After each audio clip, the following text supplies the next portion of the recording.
Welcome back. You wouldn't know it if you walked outside, but we are 1 week away from the official start of fall. Yes. The good news is our temperatures aren't in the 90s anymore. They're in the 80s, but it still feels humid outside, and unfortunately, it's not just quite pumpkin spice weather yet. We're getting there. It's always pumpkin spice weather in my world, but but fall's coming quick. It's beginning to feel more and more like fall, not necessarily fall itself yet, though. Temperature in Macon right now, 82 with some overcast skies. It would be higher if our skies weren't overcast.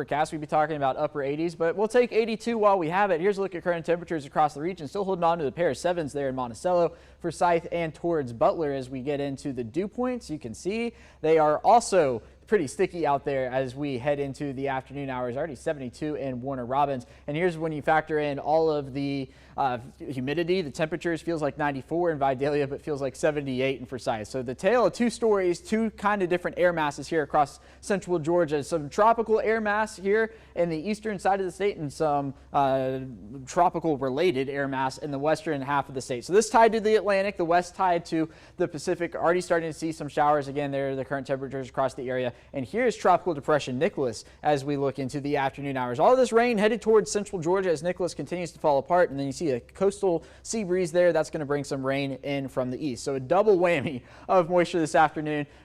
Talking about an 80% chance of rain because of that. So let's go through future view hour by hour. You can see as we head into the afternoon hours, some light rainfall across much of the area. That's going to stick with us through the overnight hours, so not going to bed after sunset. Then as we roll the clock through tomorrow morning, again, could be dealing with a wet commute across central Georgia tomorrow afternoon. Again, some moderate to heavy rainfall. The good news is not looking at much in the way of thunderstorm activity, more so just heavy downpours as we head through the beginning parts of the weekend into Friday. Notice not as much in the way of rainfall, but still a risk of rain on Friday as we start off the weekend, and of course with football Friday night as well. Head into the weekend itself, some disagreement here in the model. You can see the European wanting to bring in some rain on Saturday and on Sunday as well. The GFS not too keen on it, but something we'll be keeping an eye on, and unfortunately it looks like Monday we get back into that wet pattern once again here in central Georgia. Could be looking at a lot of rainfall, upwards of 2 to 3, maybe even 4 inches of rain as we get into the middle parts of the week. Again, that's 7 days worth of rain, so something we'll be keeping an eye on. So here's the latest on Nicholas, now a 30-mile-an-hour tropical depression.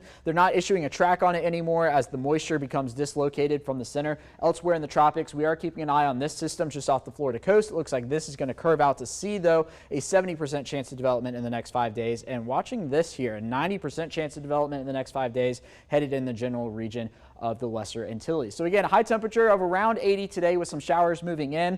Rain could be heavy at times, and we're looking at widespread rain tonight. 7-day forecast shapes up like this. Yes, high temperatures in the 70s. That's the good news about the rain as we head into the end of the week, but we're back into the middle 80s with a 40 and 60% chance of rain for Saturday and Sunday.